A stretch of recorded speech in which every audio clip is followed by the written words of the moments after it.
Hello बच्चों, स्वागत है आपका हमारी आरटी कॉमर्स क्लासेस में। आज हम चैप्टर शुरू कर रहे हैं रेशो एक तरीके से कंपैरिजन होता है। रेशो में कहीं करंट असेट का करंट लायबिलिटी के साथ, तो कहीं लॉन्ग टर्म लोन का शेयर होल्डर फंड के साथ, तो कहीं सेल्स के अकॉर्डिंग एक्सपेंस प्रॉफिट वगैरह कितना है। तो इसमें मेन तरीके से आपके सिलेबस में 4 टाइप के रेशो हैं। उन 4 में कुछ पॉइंट हैं अंदर। तो आज हम रेशो में सबसे पहला टॉपिक शुरू कर रहे हैं, लिक्विडिटी रेशो। लिक्विडिटी का मतलब होता है एक तरीके से पैसे का सर्कुलेशन, कितना पैसा आ रहा है, कितना जा रहा है जल्दी 1 ईयर के अंदर। तो इसमें पहला जो रेशो है आपका वो है करंट रेशो। इसका फॉर्मूला होता है current asset upon current liability.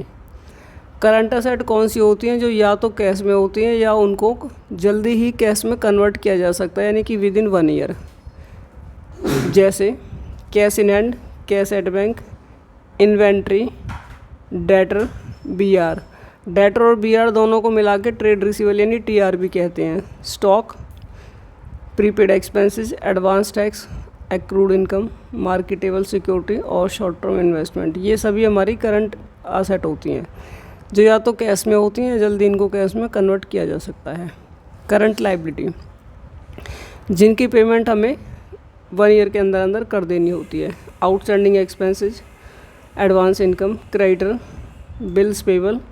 Creditor और बिल्स पेबल दोनों को प्लस कर दें तो ट्रेड पेबल कहलाता है। या पेबल के नाम से कोई भी चीज़ हो, पेबल का मतलब होता है जल्दी पे करना है, ड्यू है ये हमारे ऊपर, तो ये करंट लायबिलिटी ही होता है।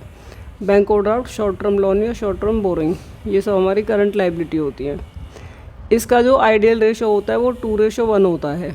इसका मतलब है कि किसी फर्म की फाइनेंशियल पोजीशन तब अच्छी मानी जाएगी जब उसके पास जितनी लायबिलिटी है उससे दुगनी असेट्स हों।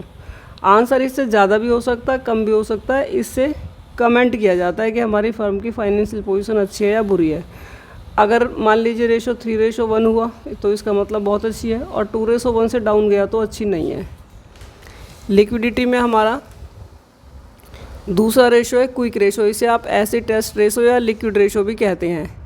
इसका फॉर्मूला है quick assets upon current liability.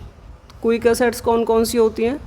Current assets में से अगर हम माइनस कर दें इन्वेंट्री और प्रीपेड एक्सपेंस को, यानी इन दोनों को पैसे आने में इनसे टाइम लग सकता है, इन्वेंट्री को बेचने में टाइम लग सकता है और प्रीपेड एक्सपेंस के रिजल्ट्स आने में कई बार टाइम लग जाता है। तो इन दोनों को हम करंट असेट में से हटा दें तो क्विक असेट बचती है, यानी कि जो बहुत ही जल्दी कैश में कन्वर्ट हो जाएंगी।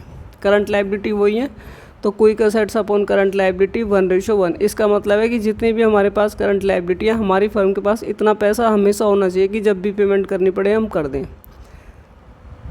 Working capital current asset minus current liability होता है, और इन्वेंट्री निकालना पड़े तो current assets minus quick assets होता है। Current asset minus quick assets करके हमारी इन्वेंट्री आ जाता है। तो ये तो हुए फॉर्मूले। अब इसको एग्जाम्पल की हेल्प से देखिए। Following particular are given to you, ये कुछ आपको डाटा दे रखे हैं इसके अंदर। Calculate liquidity ratio and comment upon short term financial position of company. क्या पूछा है कि लिक्विडिटी रेशो निकालिए और शॉर्ट टर्म फाइनेंशियल पोजीशन पे कमेंट कीजिए।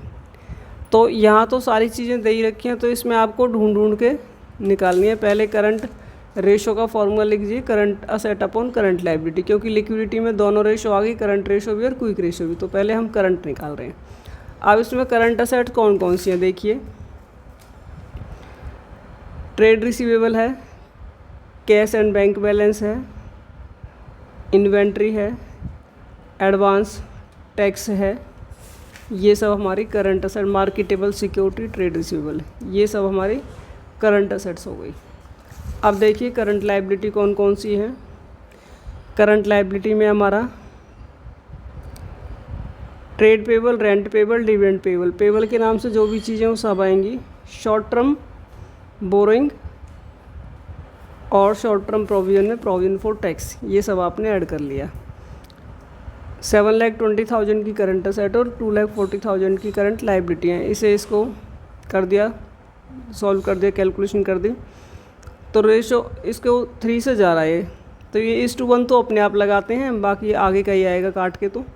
तो ये आ गया 3:1। इसका मतलब हुआ कि जितनी लाइबिलिटी है उसकी 3 गुना हमारे पास करंट असेट्स हैं। तो फर्म की जो फाइनेंशियल पोजीशन है वो करंट के हिसाब से काफ़ी अच्छी है। क्विक रेशो, लिक्विड असेट्स या क्विक असेट्स एक ही बात है अपॉन करंट लाइबिलिटी। तो लिक्विड असेट्स कौन सी बताई थी आपको कि करंट असेट में से अगर हम इन्वेंट्री को और प्रीपेड एक्सपेंस या एडवांस एक्सपेंस एक ही बात है, इनको हटा दें तो बाकी के असेट आपके लिक्विड असेट बचेंगी। Quick ratio liquid asset upon current liability यानी 3 लाख अपॉन 2,40,000, तो 1.25 आया, 1:1 लगा लिया। ये भी 1:1 से ज़्यादा है, तो इसके हिसाब से भी हमारी फर्म की फाइनेंशियल पोजीशन काफ़ी बढ़िया है। एग्जाम्पल 5, देखो जब आपको इस टाइप के क्वेश्चन दे रखे हैं तो उनको कैसे करना है। Current ratio of a company 2:1, state giving reason which of the following transaction would improve, reduce, not alter. कह रखा है कि ये जो कंडीशन है इससे कोई रेशो इम्प्रूव होगी, रिड्यूस होगी या कोई चेंज नहीं होगा। Repayment of A current liability, current liability की पेमेंट करने से क्या होगा। परचेजिंग गुड्स ऑन क्रेडिट, उधार परचेज करने से क्या होगा। ऑफिस इक्विपमेंट को सेल किया 5,000 वाले को 4,000 में, तो क्या होगा। गुड सेल किया 10,000 का 11,000 में, तब क्या होगा। डिबेंचर का रिडम्पशन यानी पेमेंट करें तब क्या होगा। तो देखो इसमें आपको अपनी तरफ से एक ऐसा अमाउंट एज्यूम करना होता है ऐसे सम्स में कि जिससे रेशो वो आ जाए जो कह रखी है। जैसे इसमें 2:1, यानी कि कोई भी ऐसा अमाउंट आप एज्यूम कर लीजिए डबल असेट्स और उससे हाफ जो है लाइबिलिटी। आप 2 लाख 1 लाख कर लो या 50,000 25,000 कर लो, कुछ भी कर सकते हैं अपनी मर्ज़ी से। हमने 2 लाख 1 लाख कर लिया, ठीक है। ये देखो current asset upon current liability, यानी 2 लाख की करंट असेट 1 लाख की करंट लाइबिलिटी। अब हम 1 बाय 1 पॉइंट देखते हैं। Repayment of A current liability, current liability की पेमेंट करने से क्या होगा बच्चों। भाई कैश कम होगा और हमारे ऊपर से कर्जा भी कम होगा। जब करंट लाइबिलिटी की पेमेंट करोगे तो लाइबिलिटी कम होगी, तो कैश कम होगा, इसका मतलब ऊपर से भी कम हुआ क्योंकि ऊपर करंट असेट लिखी हुई है। मान लो 50,000 का अमाउंट है जो हमने पे कर दिया करंट लाइबिलिटी का, तो 50,000 कम हो गए, तो 2 लाख में से 50,000 कम हुए तो 1,50,000 बचा। लाइबिलिटी भी कम हो गई क्योंकि आपने पे करी है, तो 1 लाख में से 50,000 लेस किया तो 50,000 बचा। अब इसे दोबारा से आपने निकाल के देखा तो 3:1 आ गया, यानी रेशो 2:1 से 3:1 हो गया। रेशो हमारा इम्प्रूव हो गया। परचेजिंग गुड्स ऑन क्रेडिट, उधार माल परचेज किया।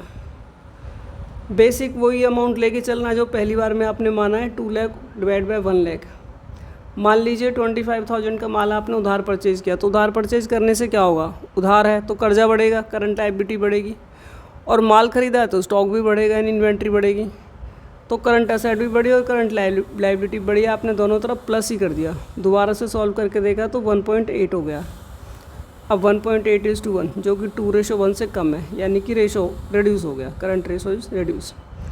आगे देखिए, sale of an office equipment 4,000, book value 5,000। एक ऑफिस का इक्विपमेंट जो कि 5,000 का था 4,000 में बेच दिया। अब ऑफिस इक्विपमेंट क्या होता है, फिक्स असेट। तो फिक्स असेट्स के जाने से तो ना करंट असेट पे फ़र्क पड़ा ना करंट लायबिलिटी पे, पर उसे बेच के जो पैसा आया उससे हमारी करंट असेट बढ़ी, कैश बढ़ गया। तो इसका इफेक्ट एक ही तरफ हुआ है।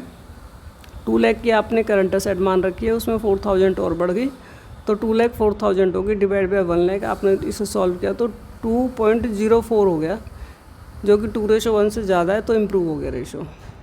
आगे देखिए, सेल ऑफ गुड्स 11,000, कॉस्ट 10,000। 10,000 की कॉस्ट का माल आपने 11,000 में बेच दिया, तो माल क्या होता है, स्टॉक, वो भी करंट असेट है।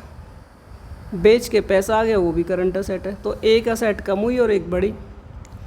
2 लाख 1 लाख जो आपने बेसिक अमाउंट मान रखा उसे ही माने, तो 2 लाख में से 10,000 कम हुआ क्योंकि स्टॉक बिका, और 11,000 रुपये आ गया बेच के, वो प्लस हो गया। तो ये हो गया ऊपर 2 लाख 1,000, नीचे 1 लाख। आपने सॉल्व किया 2.01 जो कि 2:1 से ज़्यादा है, ये इसमें भी रेशो इम्प्रूव हुआ है। आगे देखो, रिडेम्पशन ऑफ डिवेंचर। वैसे जो डिवेंचर होते हैं वो लॉन्ग टर्म होते हैं, लेकिन जब उनका पेमेंट का ईयर आता है तो उस साल उसे करंट लायबिलिटी में ही शामिल कर लिया जाता है। तो पेमेंट करेंगे तो क्या होगा, कैश कम होगा और लाइबिलिटी कम होगी, यानी असेट में से भी कम होगा और नीचे करंट लाइबिलिटी से भी कम होगा। तो मान लो 10,000 है वो अमाउंट, कुछ भी हो सकता है, कुछ भी मान सकते हैं। 2 लाख में से 10,000 माइनस किया, नीचे लाइबिलिटी में से भी 10,000 माइनस किया। रेशो को दोबारा निकालो 2.11:1, यानी कि रेशो इम्प्रूव हो गया। तो बच्चों इससे ओवरऑल आपने क्या सीखा, इससे ये सीखा कि अगर किसी अमाउंट का इफेक्ट दोनों तरफ पड़ रहा है, यानी कि ऊपर भी माइनस नीचे भी माइनस, तो रेशो इम्प्रूव होगा। ऊपर भी प्लस नीचे भी प्लस, तो रेशो रिड्यूस होगा। सिर्फ ऊपर प्लस होगा तो रेशो इम्प्रूव होगा, और सिर्फ नीचे प्लस होगा यानी लाइबिलिटी में प्लस होगा तो रेशो रिड्यूस होगा।